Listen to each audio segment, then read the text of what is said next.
Hello, ladies and gentlemen. Welcome to Triple N Media. I am Dr. Nik Nikam, a cardiologist from Houston, Texas. The feature presentation is on good, bad, and the worst carbohydrates in your diet. What you need to do, how much carbohydrates you need, how much carbohydrates you should be taking, what kind of carbohydrates you should be taking, and when you should be taking those.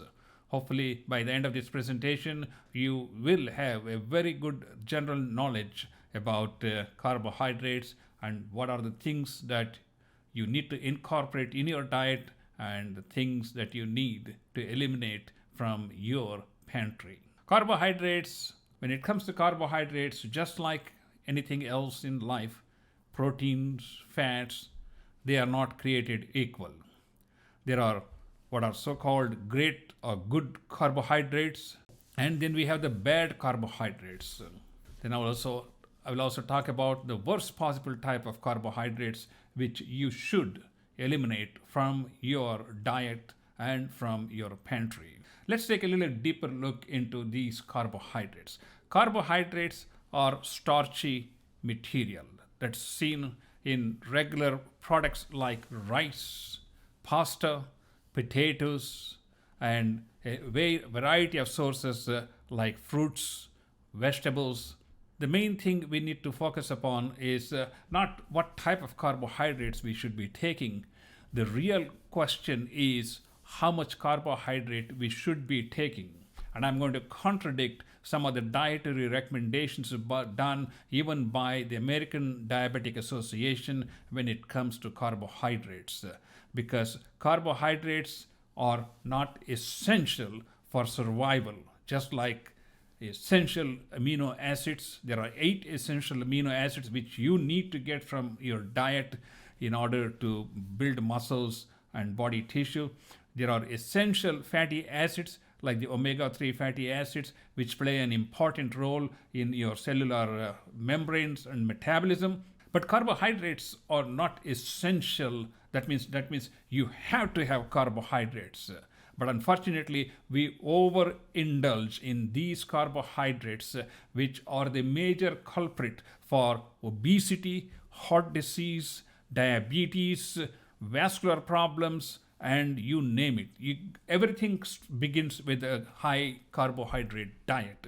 So let us focus on things that we can do to cut the problems at the root.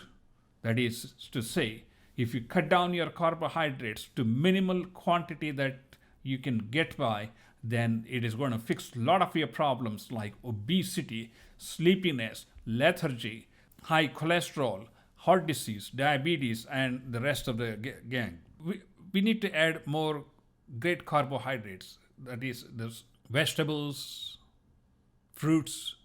The good carbohydrates are, of course, starchy vegetables that we get. And here is something, fruits, which will greatly help not only in supplying the low glycemic index foods, it also supplies minerals, it also supplies enzymes, and they are also protective against immune diseases. The worst type of carbohydrates, which all of us know, so I'm not going to dwell on which is the one that is at the top of the list, but you know which ones are worst. All fried foods, all sodas which are high in sugar. Did you know a can of Coke or any diet sweet drink has 9 tablespoons of sugar? You don't put 9 tablespoons of sugar in your coffee or tea, but you don't even know that you're drinking 9 tablespoons of sugar with every soft drink can that you open. And of course, the pastries, the cookies, and all these continental type of desserts, they are loaded with carbohydrates, refined carbohydrates with high glycemic index.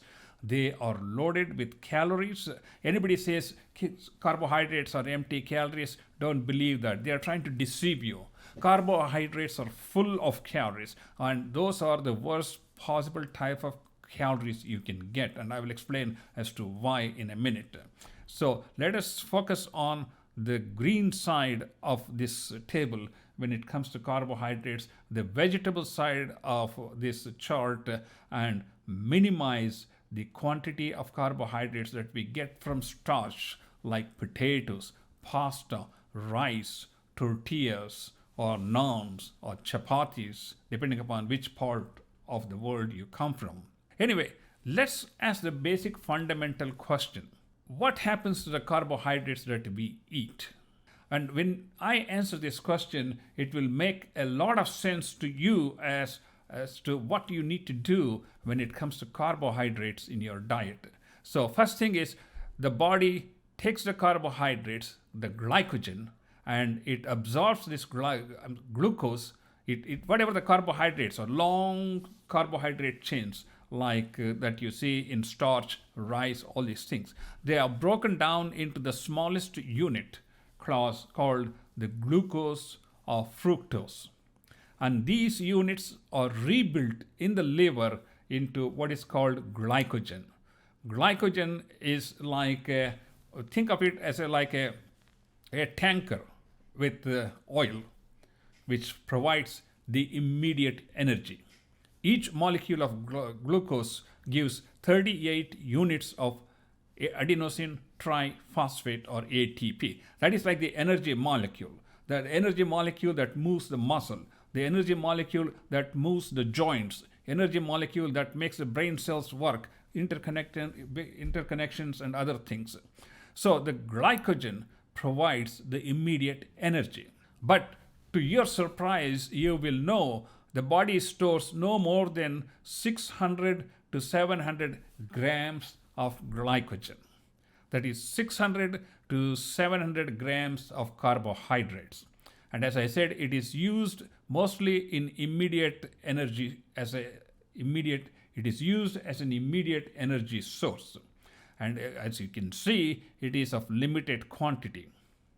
And it does not add to your muscle or fat. It is basically embedded in the liver and in the muscles to be there as an immediate energy. Think of this as your automobile having a gas tank with 20 gallons of gas. That's all you can have. You cannot pump more gas just because you want to or just because you think you can. It doesn't happen.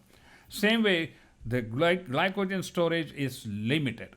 Okay, then what happens to the rest of the carbohydrates? If every day I'm eating 200 grams of carbohydrates, and unless I burn this glycogen, that means the muscle cannot store any more glycogen. So what happens to the carbohydrate that we eat that is not utilized by the body to make glycogen?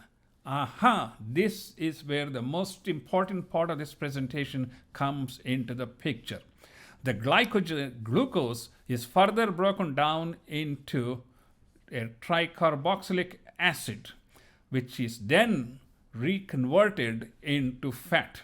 You didn't know that? Carbohydrates that are not utilized by the body for energy, that is not stored as glycogen, is going to be converted into fat. As far as the fat factory is concerned, it has no limit. It is limitless. It can go in your face, it can go in your arms, it can go in your chest, it can go in your belly, it can go in your hips, thighs, toes, anywhere it can find place, it will store. So the fat storage is unlimited. That means if you continue to overindulge in carbohydrates, it's all going to be converted into fat, and you're just going to get boo, boo, boo, boo, boo, boo, boo.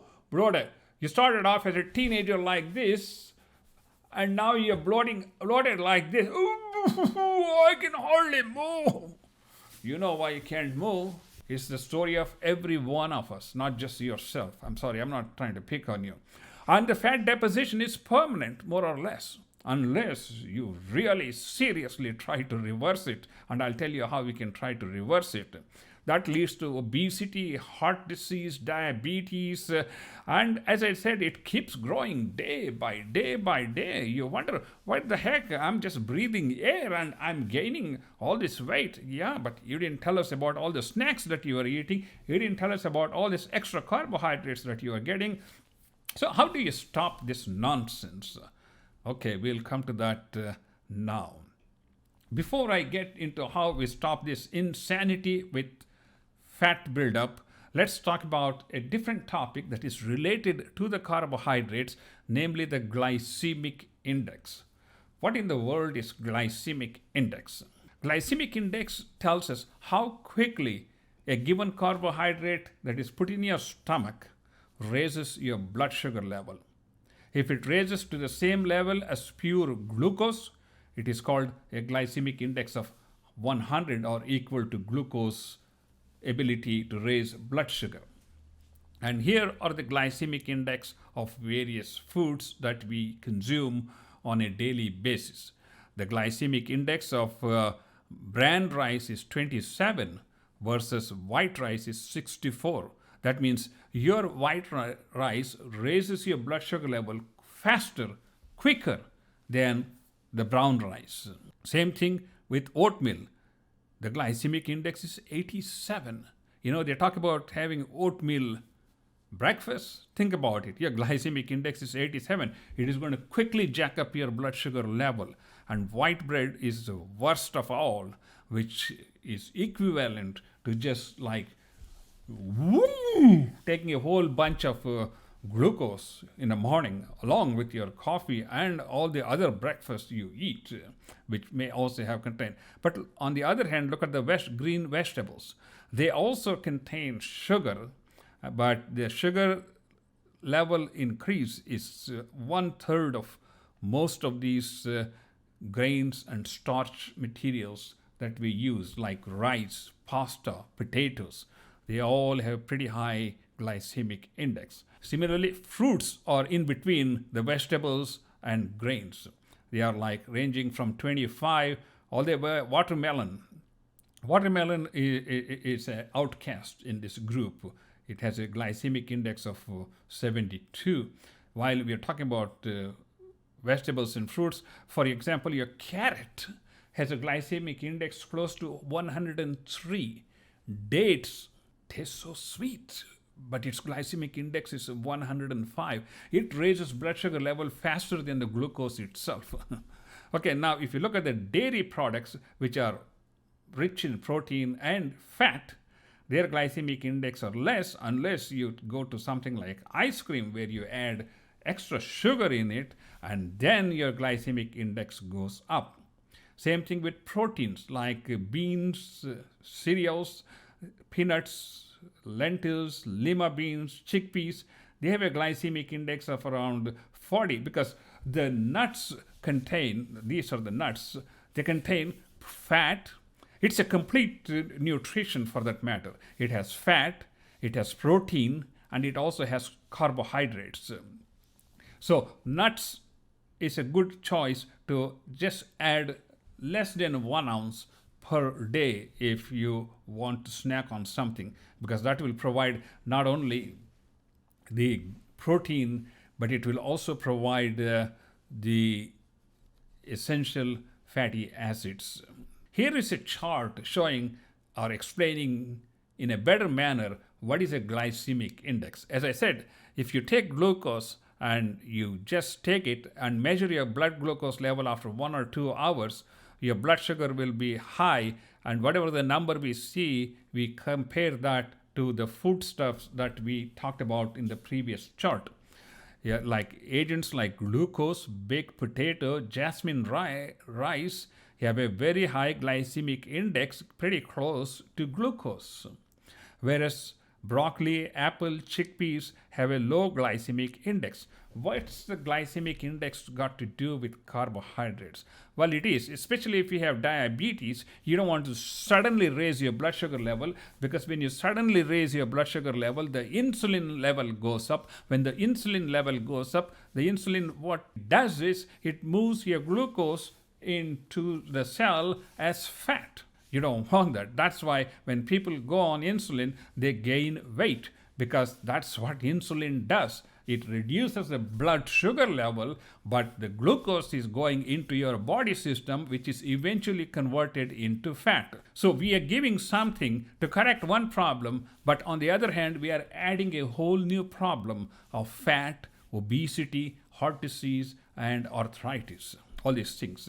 So you want to get a food, especially if you have diabetes, you want to select foods that are having low glycemic index. So there is less need for pills and insulin. Now, let's talk about what happens when you starve for 48 hours or 24 hours. How long this tank full of gas, 700 grams of glycogen, lasts? For example, if you fill up your car with 20 gallons of gas and it gives 25 miles per gallon, you can only drive 500 miles. After that, the engine stops. So what happens to the human body when your glycogen energy is only 700 grams, which can last for approximately 16 hours of continuous exercise? Like you're up and around walking and you're not eating anything. So by 24 hours, you should be depleting most of your reserve energy, that's the glycogen. Then what happens? You're not going to die. People have starved for 30 days, 60 days without dying. So how do they survive? Well, the order in which the body mobilizes energy is first glycogen. Is cheap energy. Is like gasoline, which is for $1. Next, you need a refined gasoline, or a gasoline that is stored in the fat, or the energy stored in the fat. That means you have to mobilize the energy stored in the fat. But initially, if you are just starving, you're going to mobilize the energy from muscles, because that's a little bit easier to mobilize energy from muscles than fat. As a result, you're going to lose muscle mass when you start starving. But when you cut down your carbohydrate intake and then you start exercising, the body stimulates the lipoprotein lipase, that is the fat burning enzyme. That mobilizes the fat, and fat, remember, each gram of fat gives you 9 calories. So you begin to turn the engine from a glycogen engine to a fat burning engine. And this is the whole concept of keto diet, where you totally reduce your carbohydrate intake and turn on your fat with, there's a typo here, sorry. Then you use the fat burning engine in your body. And when you use the fat burning engine, by forcing the body to use the fat, it creates ketones. That's why it's called the keto diet. And by using that mechanism, you reduce your body fat, you bring down your weight, and you preserve your muscles. If you don't exercise, of course, the body is going to use the muscle mass for energy source. Okay, so let's talk about the worst possible carbohydrates. And it is listed here. You all know what are the worst kinds of carbohydrates, including the soft drinks, which are loaded with 9 tablespoons of sugar per each can. And these will be converted into fat, cholesterol, and of course, it leads to obesity, heart disease, and all the other things I talked about. And again, I don't want to just keep pressing the point that these drinks are just not good, because they have a high glycemic index. They basically add to your body fat content. You don't need this energy to start with, and then some people are just addicted to some of these drinks. I've seen people drinking like 12 to 24 cans of soda, their favorite soda, in a day, and that spells disaster. So how many calories do we need, and how many calories should be coming from carbohydrates? This is where I digress from the regular calorie recommendations by the nutritionists, the American Diabetic Association, and all this. For a normal adult, they say we should get 2,650 calories per day. But if you are sitting at the computer, romancing dual monitors for 10, 12 hours a day, you go home, then you pig out with a drink and a pig out on a carbohydrate diet, you don't need 2,650 calories. The body can normally function with about 12 to 1300 calories per day without having to go and break the muscles to provide the energy. That is called the anabolic threshold. That is where the body preserves the protein, which is the most important thing, and then it can function as long as you have 12 to 1300 calories. And to that, if we add exercise, then you can get the extra calorie if you need it using the fat burning engine that leads to ketosis state. Okay, that's as far as the calories are concerned. And again, when we are talking about diet, we have to talk about diets that are low in glycemic index. Let us look at a chart here and then try to sort of summarize what we need to do.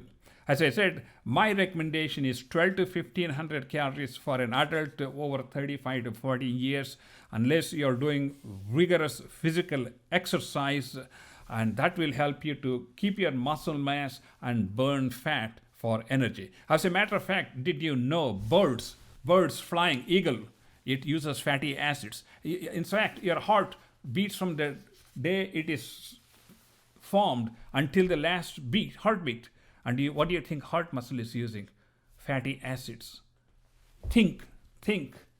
For protracted energy requirements, you need to burn fat. So you need to turn your body into a fat burning machine, thus reducing the amount of carbohydrates that you need, which will help you to reduce your weight and also stay trim and alert. So your carbohydrate intake should be like 40 to 65%. But first thing I would do is reduce the total calories that your body essentially needs. It's not what the recommendations from the associations are. They are generalized statements. It depends upon your activity. If you are sedentary, like just sitting at the computer for 12 hours, you're not doing any exercise, you're not burning any glycogen, your glycogen tank is full. When your glycogen tank is full, any carbohydrate, that's chips and snacks and all those sodas that you add, is going to be converted into fat. I know I keep repeating the same thing, but I would say keep your carbohydrate intake to no more than 50 to 100 grams. The daily recommended dose is 200 grams. That means if you cut your carbohydrates by 50%, you will be a new person altogether. I tried this one. I cut down my carbohydrates by 50 to 75%, and I lost 15 pounds in about a 1 month period. And that is the testament. And we can do that by replacing the carbohydrates with salads and vegetables, which bring down the glycemic index also. Okay, these are the worst kinds of foods which we already talked about, and you know what to do. And this was my experiment where I lost 15 pounds. And you can see I got all different kinds of salads, vegetables, and chickpeas. And this is my one turkey burger which I made, homemade turkey burger. Here's salmon, here's chicken, and there's a shrimp also here somewhere. Here's a shrimp, that's popcorn shrimp, and of course just salad itself. The good thing is you can empty the whole plate when you eat these kind of food, and you won't feel hungry because you're filling your belly with all this extra fiber and vegetables. Okay, ladies and gentlemen, when we are selecting our carbohydrates, we need to see more salads and vegetables to replace the carbohydrate volume. Cut the carbohydrate quantity. That is the number one and important aspect. When you add these salads and vegetables, the glycemic index of even rice will come down because of the slowing of the absorption of the carbohydrates. In addition, these vegetables will help you to reduce your weight and other risk factors. So, in conclusion, we need to have a balanced diet. We need to keep our carbohydrates less than 50 grams per day. As I said, carbohydrates are not essential for survival. Your body can't produce glucose from fat or even from protein if it is needed. So Replace your carbohydrates with salads and vegetables, and think about glycemic index, especially if you have diabetes. Thank you so much for watching this presentation, ladies and gentlemen. I hope this will solve your mystery about carbohydrates for the rest of your life. And I have one on fats and various other helpful health tips. Please do watch them, and please do subscribe to our YouTube channel, and I will see you in the next video.